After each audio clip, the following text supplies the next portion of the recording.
Uy, magtrabaho ka. Ikaw talaga. Isusumbong kita sa idol mo. O sige, ha?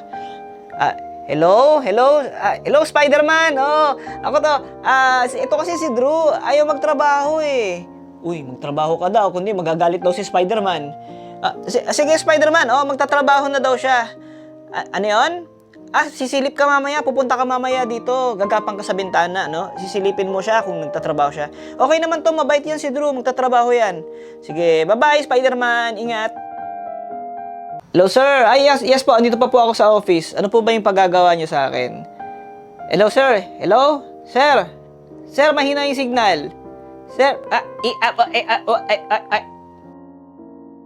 Pag sa work, may nabasa kang email, tapos nasabi mo na lang sa sarili mo na sobrang hina naman ng utak nitong taong to. Paano nakapasok sa trabaho tong taong to?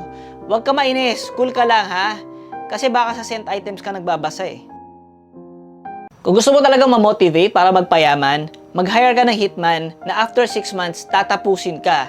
At ang paraan lang para hindi niya ituloy yun is pag binayaran mo siya ng 1,000,000. Mamamotivate ka talaga nun. Hello, good morning everyone! Ang the best siguro na business is mag-alaga ka at magbenta ka ng mga pusa. Kasi mga pusa hindi naman maliligaw yan eh. So kahit mabenta mo na yon, babalik at babalik yan sa bahay mo. O di pwede mo na ulit i-resell, tsaka kasalanan naman ng mga nakakabili sa'yo yan eh, kasi pinapabayaan nila yung mga pusa nila. Kung gusto mo talaga ma-promote sa trabaho, huwag ka na magpakabihasa sa ginagawa mo, kasi it will come with experience naman. Ang dapat aralin mo, sales, kung paano mo ibebenta yung sarili mo. Kasi kahit magaling ka sa trabaho, kung hindi mo naman na ma-market yung sarili mo at walang nakakaalam na magaling ka, hindi ka pa rin mapopromote. Pero kahit walang kwenta ka, kung may ipoproject mo yung illusion sa mga tao na reliable ka, magaling ka, expert ka, mapopromote ka pa din.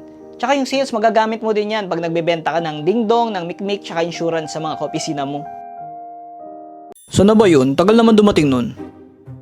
Oh, uy, ayun na pala eh. Oh, pare. Uy, pare. Pare, trabaho na.